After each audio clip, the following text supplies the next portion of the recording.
Salam sejahtera. Anda bersama dengan Cikgu sekali lagi, Cikgu Liana Sikana, Guru Bahasa Melayu SMK Nambawan. Baiklah, Cikgu doakan agar para pelajar di rumah rajin belajar, sehat dan bersemangat untuk menghadapi peperiksaan yang akan tidak lama lagi akan menjelang tiba, iaitu pada 22 Februari 2021, iaitu subjek pertama, subjek Bahasa Melayu. Jadi, hari ini cikgu mau kongsikan cara menulis rumusan, cara menjawab rumusan. Dalam Bahasa Melayu kertas 2, soalan nombor 1, 30 markah. Masa yang dicadangkan adalah selama 40 minit. Jadi, para pelajar tidak boleh mengambil masa berjam-jam untuk menjawab soalan rumusan. Setkan masa yang ada di tangan anda nanti 40 minit dan paling bagus 30 menit pelajar sudah siap bagi menjawab soalan seterusnya. Baik, sebelum pelajar membaca petikan, kena ingat pelajar perlu baca arahan petikan. Okey, arahan petikan. Cikgu bacakan di sini. Baca petikan di bawah ini dengan teliti. Kemudian tulis satu rumusan tentang persiapan untuk menghadapi peperiksaan. Itulah isi tersurat yang akan dicari oleh pelajar dalam petikan, iaitu tajuk 1. Dan tujuan seseorang mengambil peperiksaan itu adalah isi tersirat yang difikir, jawapan fikir sendiri. Panjang rumusan anda mestilah tidak melebihi 120 patah perkataan. Okey, jadi kita sudah tahu tugasan 1 dan tugasan 2. Baik, sekarang kita mau tukar kata sinonim. Apa kata sinonim yang perlu kita tukar dalam tugasan 1? Sudah tentunya persiapan.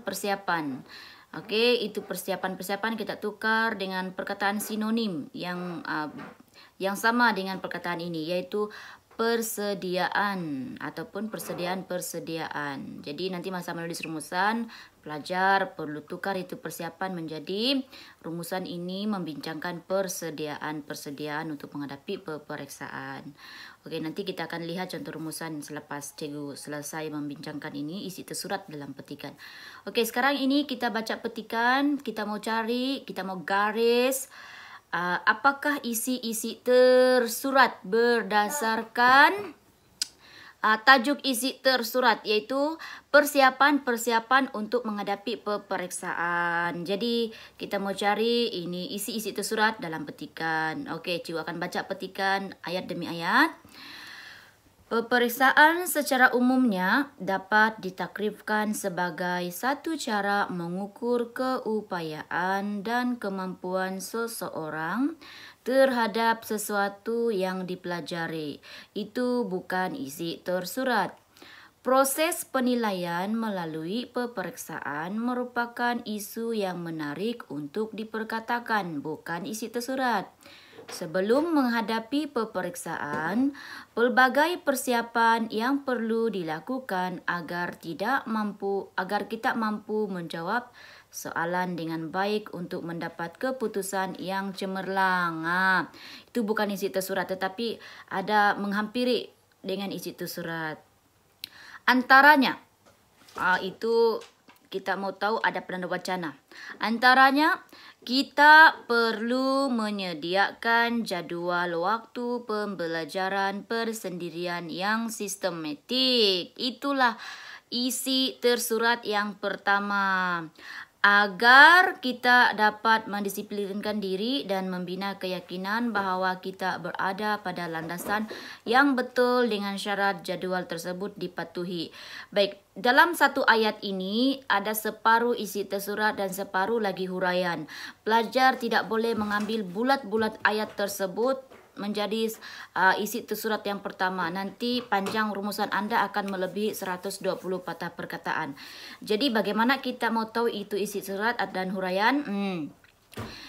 Biasanya huraian ini ada perkataan agar, demi, untuk, supaya. Oke, nanti kita akan tengok lagi. Jadi itu huraian. Huraian jangan ambil ambil dia punya isi sahaja. Macam kita makan limau, makan limau Mandarin. Oke, anak saya tersenyum. Jadi itu kulit kita buang, kita cuma makan dia punya isi. Demikian juga isi tersurat. Kita ambil isi sahaja. Itu kulit, itu huraian kita buang. Oke, boleh faham ya? Baik. Jadi kita sudah dapat satu isi tersurat dalam petikan yang pertama. Oke, seterusnya kita pergi petikan yang kedua. Ingat, persediaan untuk menghadapi peperiksaan itulah tajuk isi tersurat yang perlu kita cari lagi ya. Oke, kita hendaklah fokus terhadap subjek, topik dan kemahiran yang perlu diberikan penekanan. Itu adalah isi yang tersurat yang nomor 2. Nampak? Huraian agar kita tidak panik dan tergesa-gesa pada saat akhir. Nampak tak? Agar, selepas perkataan agar itu huraian, jangan ambil. Hal yang demikian membolehkan kita mengulang kaji pelajaran dengan teknik dan masa yang sesuai, serta dapat belajar dalam suasana yang tenang, kerana ketenangan semasa belajar sangat diperlukan. Baik, ini adalah huraian yang menjelaskan isi tersurat nombor 2 tadi. Faham? Sambung. Jadi, persediaan awal yang dilakukan dapat membantu kita memahami dan menguasai subjek, topik dan kemahiran tersebut. Ini juga adalah huraian daripada isi yang tadi. Sambung. Amalan pengurusan masa yang efisien seharusnya dititikberatkan dalam persiapan menghadapi peperiksaan. Baik, dalam ayat ini ada isi tersurat yang ketiga, yaitu amalan pengurusan masa yang efisien. Okey, itu adalah isi tersurat nombor 3. Jangan ambil huraian, seharusnya ditikberatkan dalam persiapan menghadapi peperiksaan, itu adalah huraian. Tak perlu ambil. Okey. Sambung. Dengan memanfaatkan masa melalui aktiviti pembelajaran yang berterusan, kita dapat mengutamakan perkara yang penting dan mengetepikan soal lain yang kurang atau tidak penting. Ini adalah huraian daripada amalan pengurusan masa yang efisien tadi. Okey, boleh faham? Dalam petikan yang kedua ini kita dapat 2 isi tersurat. Jadi sudah campur petikan pertama sudah 3 isi tersurat. Baik, kita pergi ke perenggan yang ketiga. Ketika peperiksaan semakin hampir, kita seharusnya mengambil berat tentang penjagaan kesihatan diri. Baik, sudah jelas di situ. Mengambil berat tentang penjagaan kesihatan diri itu adalah isi tersurat yang keempat. Okey. Usahlah dipandang remeh soal kesihatan diri kerana kita perlu sedar bahawa tanpa kesihatan yang baik, kita sukar untuk mengulang kaji pelajaran dan melakukan latihan-latihan secara intensif. Ayat ini adalah ayat-ayat huraian yang menguraikan isi tersurat nombor 4. Selain itu, asal ada penanda wacana itu menunjukkan isi tersurat. Selain itu, pengambilan makanan berzat dan makanan tambahan itu adalah isi tersurat yang kelima. Kemudian huraian dia seperti madu lebah, kurma dan kismis juga boleh diamalkan kerana amalan tersebut bukan sahaja baik untuk kesihatan dan perkembangan intelektual, malahan dikatakan dapat menguatkan daya ingatan. Baik, itu adalah huraian daripada pengambilan makanan berzat dan makanan tambahan. Okey. Sambung. Kita juga perlu mengelakkan gangguan perasaan dan fikiran. Itu isi tersurat yang keenam. Huraian dia yang boleh menjejaskan tumpuan terhadap peperiksaan, misalnya terjerumus kemelut dan konflik seperti pertengkaran dan berprasangka buruk terhadap orang lain. Okey, dalam ayat ini agak panjang, di sini ada isi tersurat dan ada huraian. Jadi kita cuma ambil isi sahaja, iaitu mengelakkan gangguan perasaan dan fikiran. Itu adalah isi tersurat nombor 6. Selebihnya itu adalah huraian. Sambung. Sekiranya kita memerlukan suntikan motivasi dan kaunseling, kita hendaklah mendapatkan khidmat nasihat daripada orang yang lebih berpengalaman dan berilmu. Itu isi tersurat ke-7. Huraian dia, kerana bimbingan dan kata-kata perangsang daripada mereka dapat menyemarakkan semangat ingin terus berusaha untuk merealisasikan impian kita. Nampak tak? Ada banyak isi yang menggabungkan huraian. Kenapa dia gabungkan isi dengan huraian? Supaya ayat itu lebih gramatis. Kalau dia bagi isi sahaja, mudahlah pelajar mengesan isi tersurat. Jadi dia petikan perlu ada isi, dia perlu ada huraian. Jadi pelajar kena bijak membezakan antara isi dengan huraian. Ingat, huraian ada perkataan kerana, demi, mereka, seperti, contohnya, misalnya. Itu huraian otomatik jangan ambil untuk dimasukkan dalam rumusan nanti, supaya rumusan kamu tidak melebihi 120 perkataan. Kalau lebih nanti sayang, markah tidak akan dikira oleh pemeriksa SPM. Petikan yang terakhir. Amalan kerohanian seperti berdoa dan bertawakal setelah berusaha perlu diperbanyak. Okey, ini adalah isi tersurat yang ke-8. Dalam isi ini ada perkataan seperti. Jadi tadi cikgu ada beritahu jangan ambil perkataan seperti, tetapi isi ini berbeza ya. Sebab kalau kita ambil amalan kerohanian, sudah tentu ayat itu tidak gramatis. Jadi kita perlu ambil amalan kerohanian seperti berdoa dan bertawakal setelah berusaha perlu diperbanyak. Agar dapat, itu baru huraian yang tidak perlu diambil. Agar dapat memberikan ketenangan kepada jiwa untuk menghadapi peperiksaan. Biasanya isi tersurat itu ikut kegramatisan ayat. Ya, jangan potong, jangan ambil separuh supaya markah juga tidak terjejas. Okey.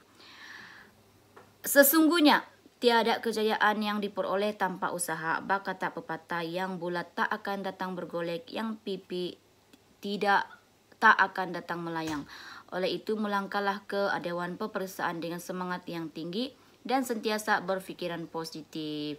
Baik, jadi petikan kali ini memang sesuai jugalah diaplikasikan oleh pelajar yang akan menghadapi SPM pada 22 Februari ini. Jadi dia ada 8 persediaan untuk menghadapi peperiksaan. Jadi murid boleh aplikasikan itu langkah ini sebagai persediaan menghadapi peperiksaan yang memang benar-benar realiti pada bulan 2 ini ya. Okey, jadi kita sudah selesai mengenal pasti isi-isi tersurat di dalam petikan. Okey, kalau pelajar masih lagi was-was, masih ragu-ragu, anda boleh tulis pertanyaan dalam ruangan komen di bawah ini ya. Cikgu bagi link. Okey, jadi kita lihat pula tugasan yang kedua, tujuan seseorang mengambil peperiksaan. Cuba kamu fikir, sebagai seorang pelajar, apa tujuan kamu mengambil peperiksaan? Apa tujuan guru mengadakan peperiksaan di sekolah? Okey, kalau kita fikir, kebat kan? Sudah tentunya jawapan yang pertama ini adalah untuk menguji tahap penguasaan murid dalam sesuatu topik atau suatu kemahiran atau sesuatu ilmu. Ulang lagi, menguji tahap penguasaan atau pemahaman murid terhadap sesuatu topik, sesuatu ilmu dan sesuatu kemahiran. Okey. Dan yang kedua sebagai mengambil peperiksaan kan. Jadi bila contohnya sudah selesai SPM nanti keputusan kamu akan digunakan untuk apa? Jadi keputusan peperiksaan digunakan untuk melanjutkan pelajaran ke peringkat yang lebih tinggi. Oke, contohnya tingkatan 6 dan university. Oke, ada banyak lagi tujuan-tujuan untuk mengambil peperiksaan ini. Baik, untuk mencari peluang pekerjaan yang baik. Jadi kita lihat pada contoh rumusan. Oke, cikgu akan bacakan contoh rumusan yang cemerlang di sini. Oke. Ini adalah jawapan rumusan. Cikgu bacakan di sini. Rumusan membincangkan persediaan untuk menghadapi peperiksaan dan tujuan-tujuan seseorang mengambil peperiksaan. Jadi pendahuluan rumusan ini cikgu ambil daripada arahan soalan yang mengandungi tugasan 1 dan tugasan 2 dan seterusnya. Itu kata sinonim cikgu tukar. Tadi persiapan. Cikgu tukar, cikgu ambil persediaan. Satu ayat sahaja, jangan tulis 2 ayat. Boleh faham? Senang kan untuk menulis pendahuluan rumusan? Oke. Yang paling penting di sini adalah itu kata sinonim. Kalau pelajar gagal menukar kata sinonim ataupun salah kata sinonim, pelajar akan dapat 0 markah. Mesti kata sinonim itu betul dan tepat. Jadi pelajar boleh rujuk gambar ini untuk mengingat, memahami kata-kata kunci setiap perkataan yang biasanya ditanya dalam rumusan. Boleh faham? Rumusan pendahuluan dapat 2 markah. Baik, kita pergi pula kepada perenggan yang kedua, iaitu isi-isi tersurat.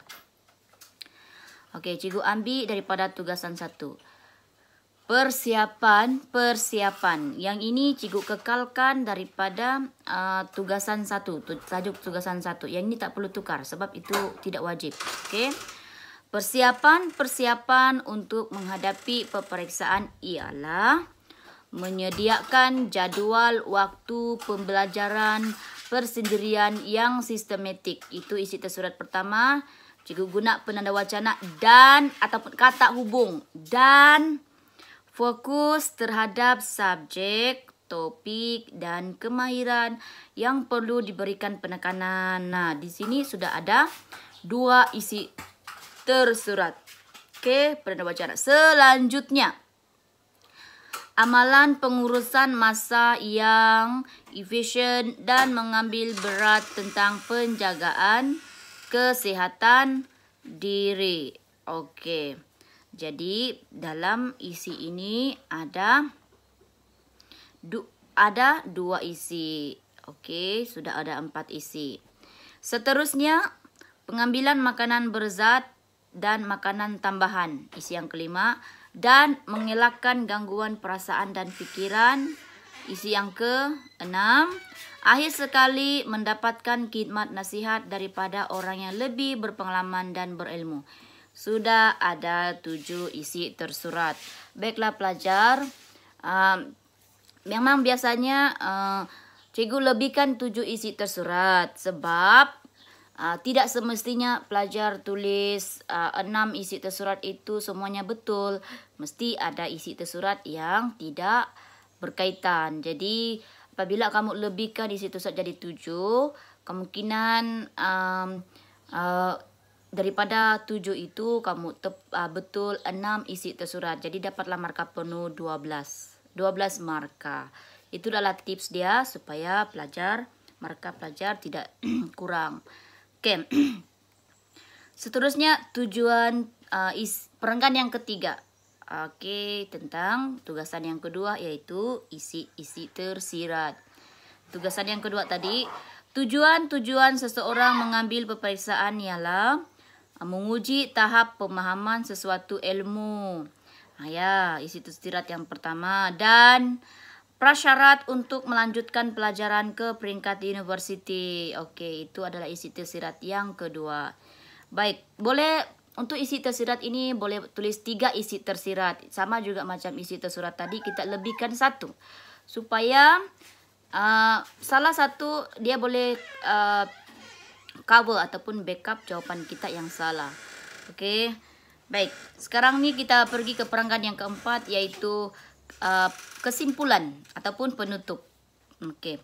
Kesimpulannya, setiap murid perlu tahu persiapan-persiapan untuk menghadapi peperiksaan agar dapat menjawab soalan peperiksaan dengan yakin dan mendapat keputusan yang cemerlang. Baik, untuk menulis kesimpulan ini, pelajar perlu tahu siapa. Okey, siapa? Berdasarkan petikan tadi, sudah tentunya persiapan menghadapi peperiksaan itu tentunya individu yang diperkatakan adalah murid. Walaupun dia beritahu kita perlulah. Jadi itu menunjukkan paling sesuai setiap murid. Okey, setiap murid. Selepas tahu siapa, perlu tahu. Perlu ada cadangan. Perlu tahu persiapan-persiapan untuk menghadapi peperiksaan. Sebenarnya cikgu ambil tugasan yang pertama. Cikgu cuma tambah perlu tahu, perlu mengetahui, perlu menyokong, perlu menyadari. Jadi cikgu ambil perlu tahu. Persiapan untuk menghadapi peperiksaan. Pelajar perlu tahu. Kemudian yang ketiga, harapan. Agar.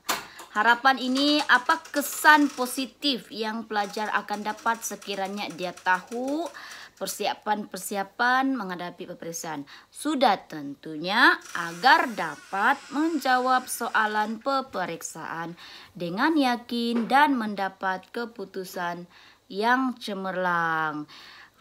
Kesimpulan adalah satu ayat sahaja.